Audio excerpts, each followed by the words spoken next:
The Street Files. A complete mystery short story every Wednesday. File 20. The Final Carriage. After 2 days spent working in King's Cross to draft a contract for a private client, Olivia Streete walks to the mainline railway station, then takes the stairs to the Underground. She had arranged to meet Poppy on the Bank branch of the Northern Line, as her daughter spent last night at her father's place, in Belsize Park, and this is the route for them both to get back to London Bridge and Olivia's flat. The southbound platform is packed with people, and Olivia slowly makes her way through the crowd until she sees the girl leaning up against the wall and scrolling her phone. "We'll never get a seat, Mum," she says. "Let's go down the end." They walk back, weaving between commuters, locals and tourists, until they reach the end of the platform. The electronic sign says the next train is 2 minutes, and it hammers into the station from the mouth of the tunnel as it arrives. They get into the final carriage, and Poppy was right. There are only half a dozen people in this one. The door alarm sounds and the metalwork slams across the opening. Then the tube train accelerates, and after a moment, the final carriage enters the tunnel on the way to the next stop. After 30 seconds, the lights suddenly go out in the carriage, but the passengers ride on through the darkness in silence, knowing that the London Tube does this from time to time, and the lights flick back on after what seems like a longer time than it is. A woman near the back of the carriage stands up, and everyone looks as she moves to the opposite seat. Then the man who she had been sitting next to starts to fall forwards, and he crashes to the floor. Another man halfway down pulls the emergency alarm, and a few seconds later the train starts to slow as it comes into Angel. But when it stops, the final carriage is still in the tunnel. There's an announcement that the train will be held at Angel as a passenger has pulled the alarm, and the doors on the final carriage remain closed. Within a minute, the driver appears at the interconnecting door from the next carriage. "Did someone pull the alarm?" he says. "This bloke collapsed," says the man who pulled the alarm. He indicates the man on the floor. "Is he all right?" "We haven't touched him," says a woman. "If he's alive, we need an ambulance," says the driver. "I can assess his condition if you want me to," Olivia says to him, from her seat. "Yeah, thanks." Olivia walks to the man and goes down on her haunches. She feels for a pulse on his neck, then turns to the driver, who is standing near her. "The man's dead," she says. There's an audible reaction from half of the people in the carriage, and the driver immediately talks on his radio to the control room. Another announcement comes over the carriage and platform speakers that the train is out of service. "You all need to stay here, everyone," he says to the people in the final carriage. "I need to get the British Transport Police down here, and they can release you." He opens the interconnecting door and walks out. Then they can hear him lock it behind him. There's a rush of activity on the platform as all of the other carriage doors are opened, and the crowd moves towards the exit, as Angel has no connecting lines for alternative underground routes, so they'll have to go back up to the surface.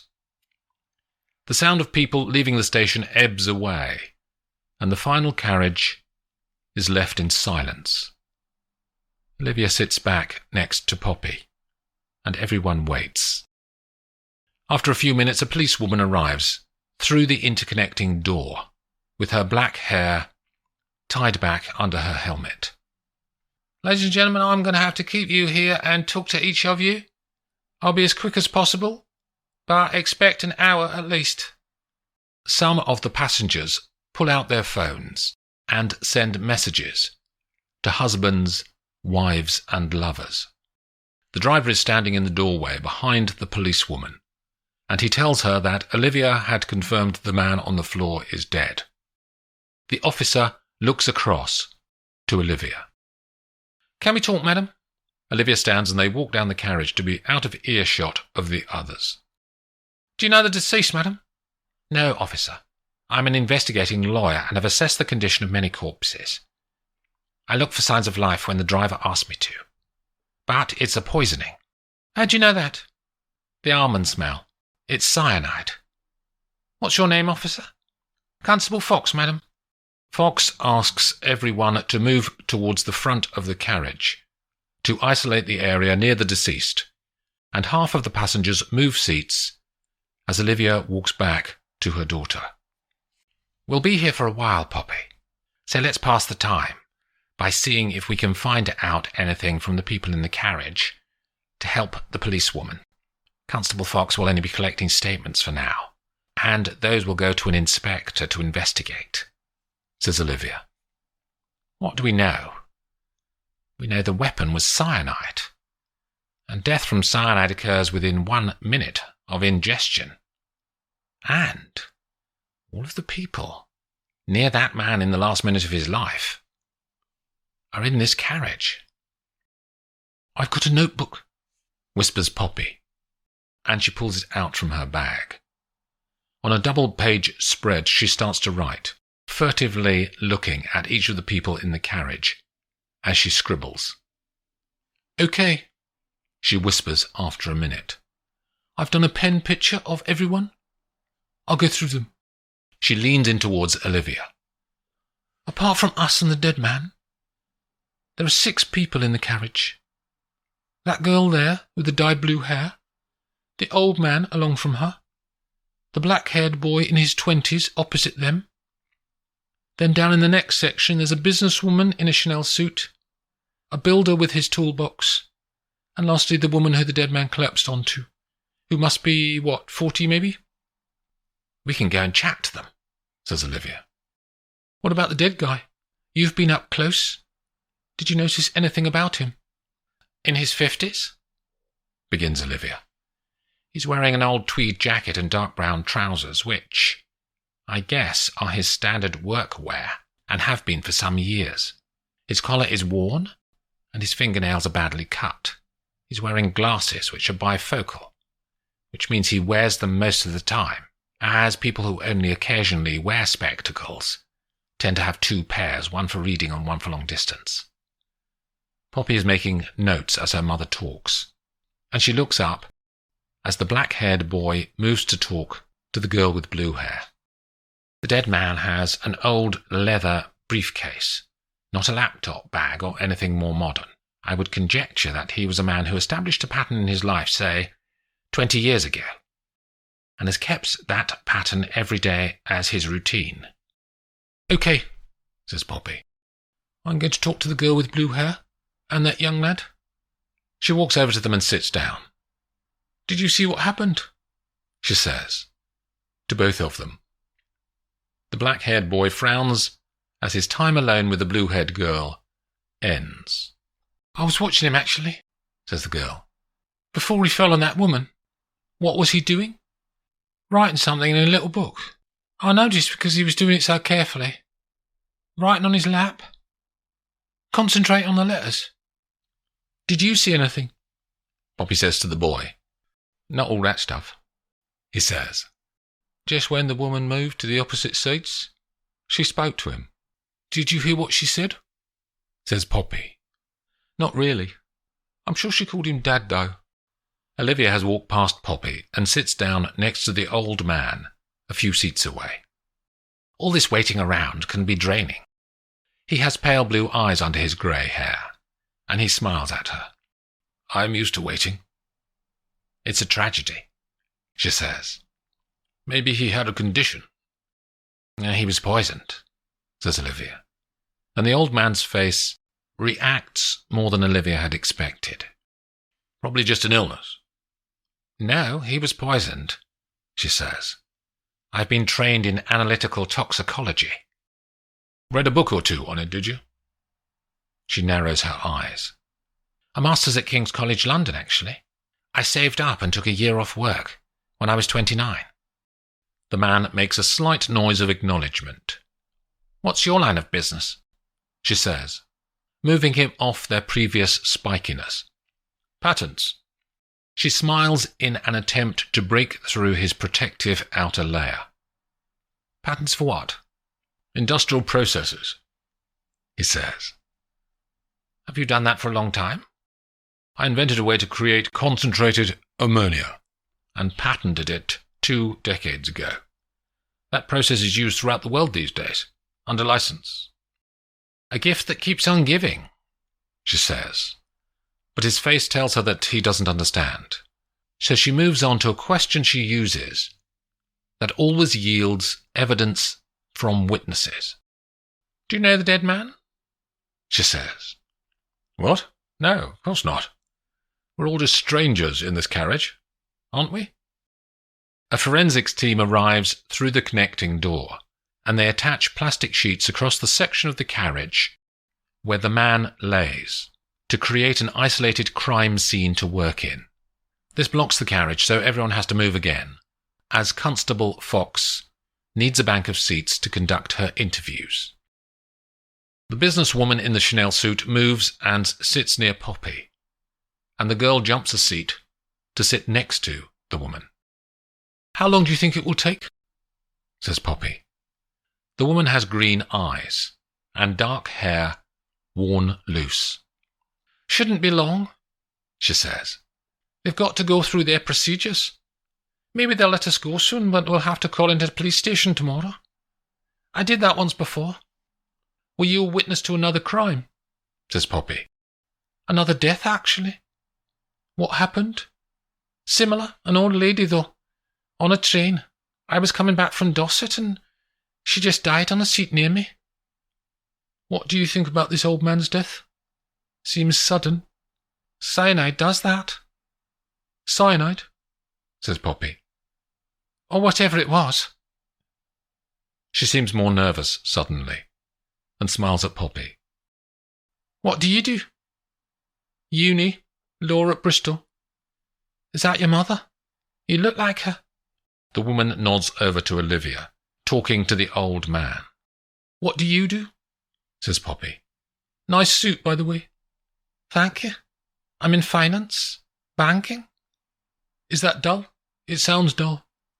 I like the deal-making, she says. I do big international loans for corporates.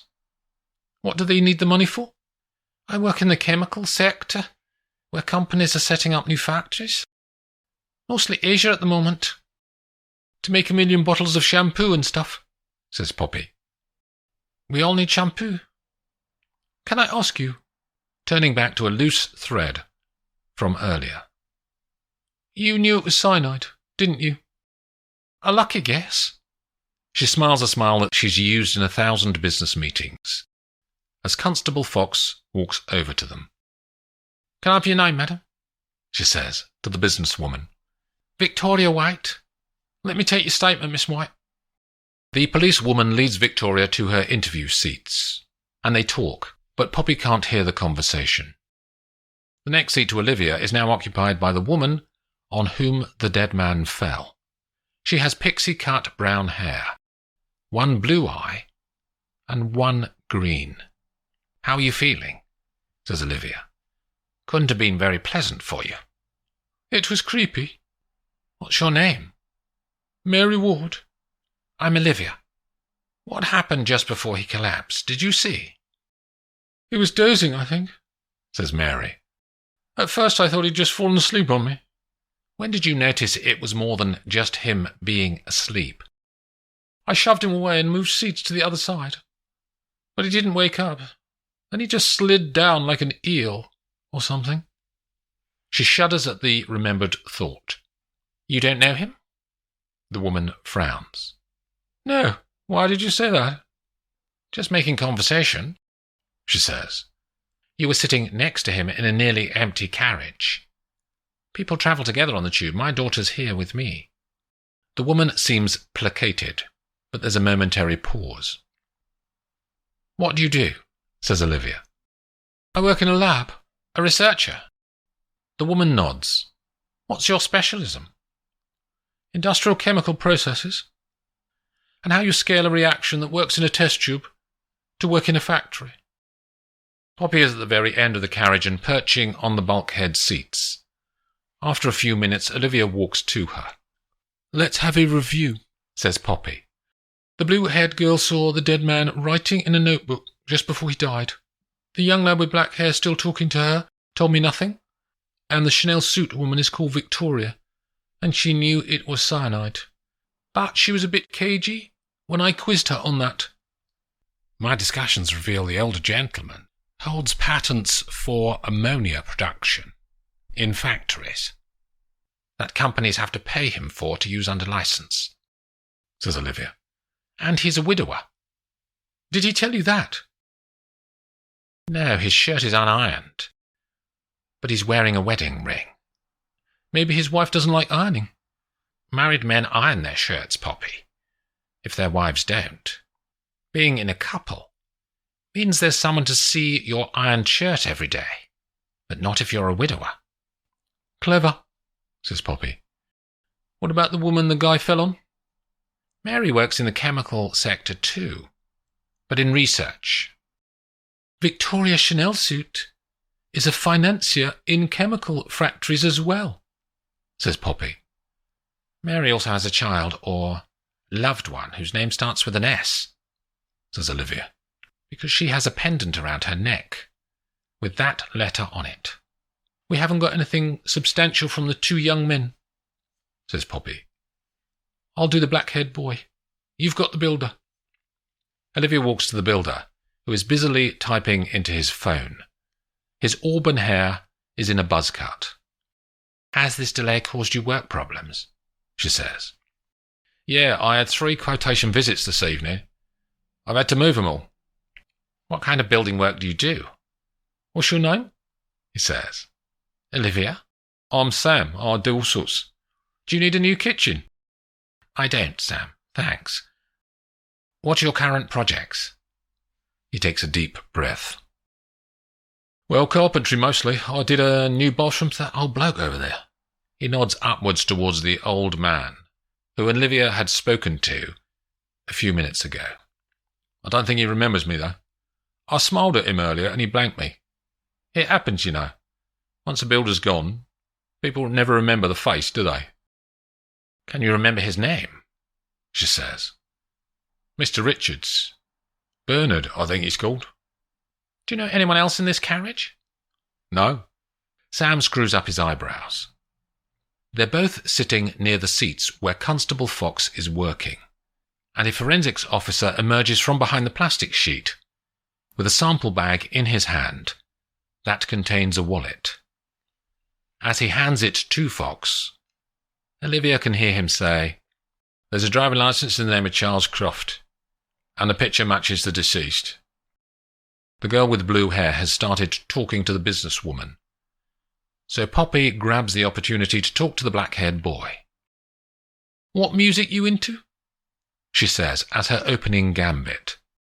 Classic rock? You? I love that too. She lies, and her mind rolls back to bands that her dad had mentioned to her sometime. Led Zeppelin 4? Yeah, the best, man. Any luck chatting up that girl with the blue hair? Says Poppy. I saw you. Lad's got to try, ain't he? Or you'll be on your own. What's your name? Ben. What do you do, Ben? Listen, that. What's that mean?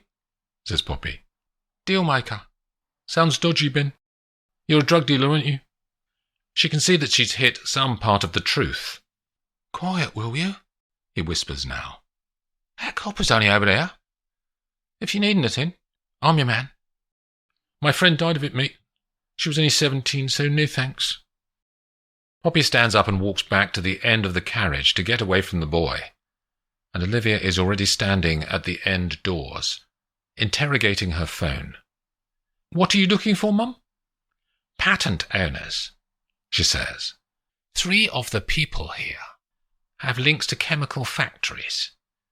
Bernard Richards, that's the old man. Also Victoria in her suit, and Mary, who researches the processes. I found out that young lad is a dealer. I thought he looked dodgy. Poppy looks grumpy. Also the builder has worked for the old man, but he seems to have forgotten him. So, what are you looking up? To see which patterns are owned by Bernard Richards, she says. And she types and swipes. Then her face shows concentration as she reads. No results, she says. That's an odd thing to lie about, isn't it? Says Poppy. A very detailed thing that most people don't care about anyway, and you can easily prove it's a lie. What's the point of that? People lie for all sorts of reasons, Poppy. To protect people, to gain short-term advantage, or to play a con trick. Yes, all of those things. Along the carriage, the plastic sheet is unpinned from one side, and a body bag is revealed on the floor. Constable Fox stands up to make an announcement. Apologies for the further delay, ladies and gents. I need to move all of you, as the forensics team have taken their samples, but they need to get this gentleman out through the interconnecting door to the rest of the train. Everyone stands and crowds into the vestibule space near the middle doors to let the forensics team carry the man away. Fox turns the handle on the interconnecting door, but she can't get it open. And staff the other side help too, but it's stuck. We'll have to take him out to the driver's compartment along the tracks, she says.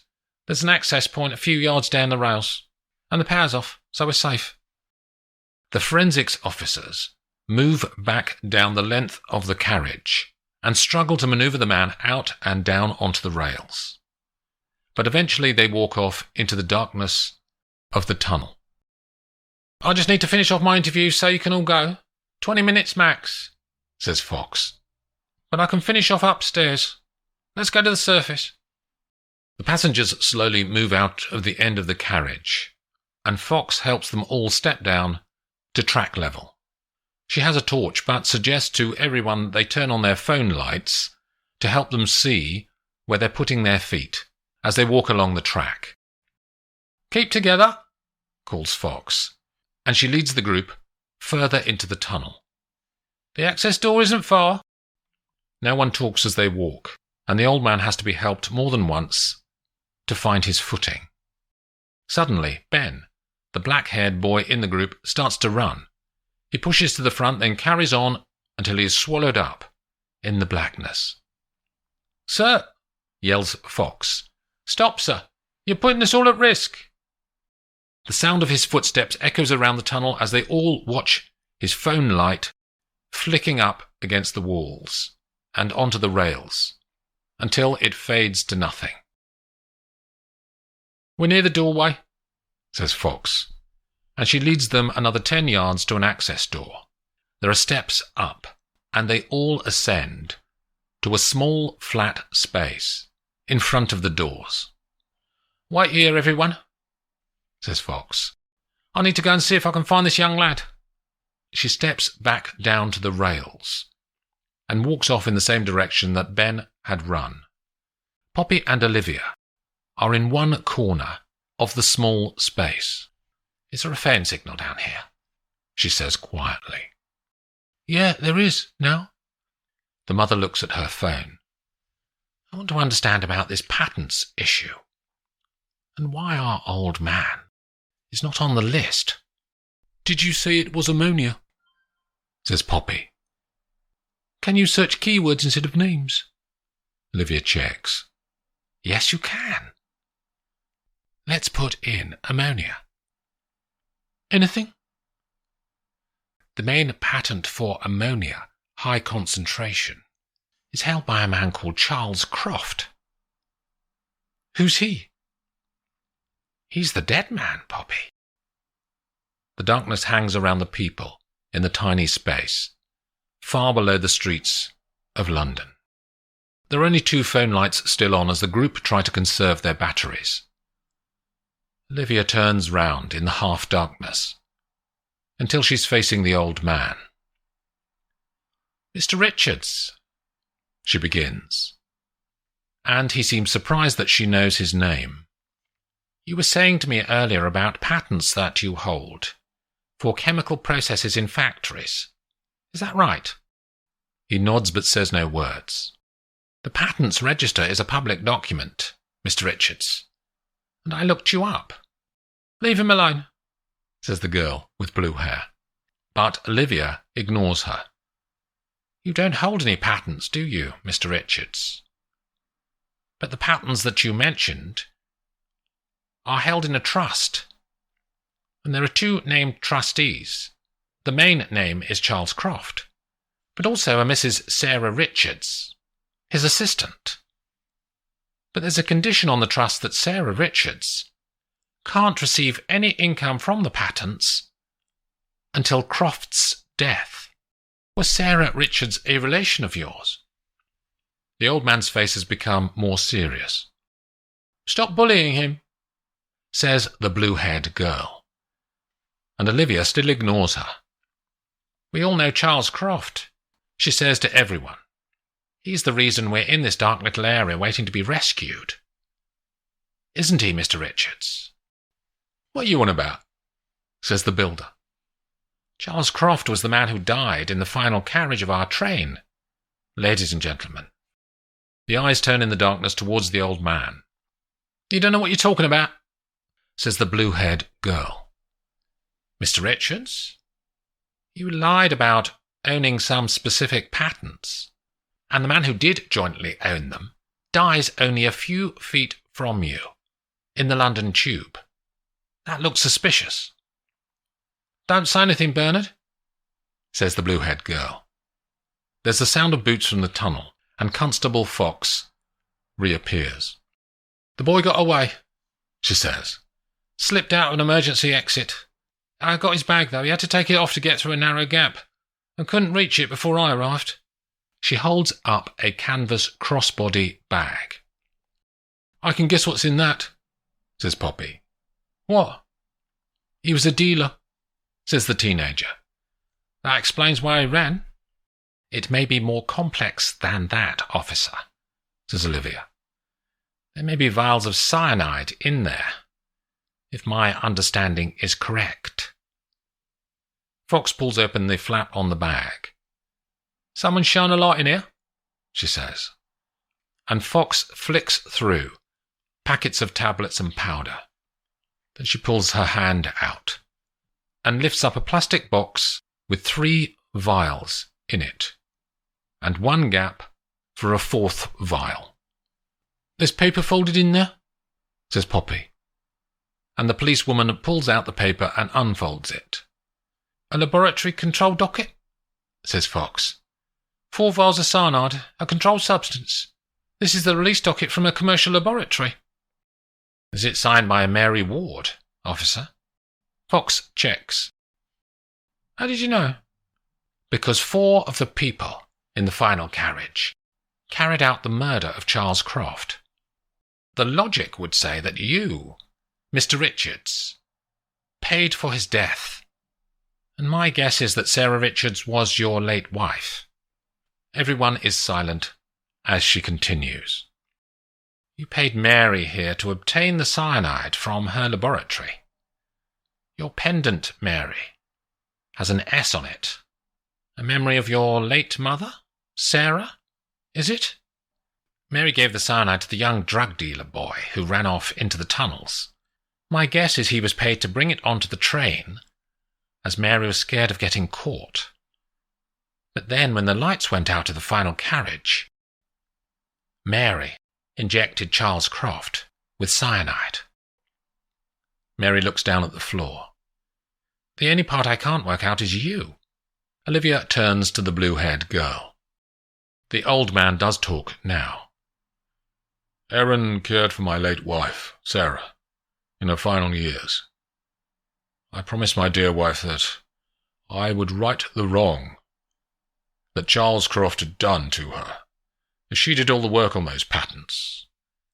Croft took the kudos and put his name on the register, but Sarah managed to get his agreement to inherit the patents on his death. And in Sarah's will, our daughter, Mary, gets the patents when Croft dies." "I've called a team to get us out of here," says Fox. "This doorway leads to nowhere, apparently." 10 minutes later, a yellow emergency train draws up alongside the group, and everyone clambers on board. They are taken back to King's Cross St Pancras, where Fox arrests the guilty and tells the others they can go free. As they walk to the Circle line, Poppy says, "You never know who's in a tube train, do you, Mum? You could be standing next to someone who's going to be significant in your life in the future. That's weird." And Poppy smiles at her. And they walk off, along the tunnel, until they're lost in the crowds, in London's Tube. The Street Files, a complete mystery short story, every Wednesday.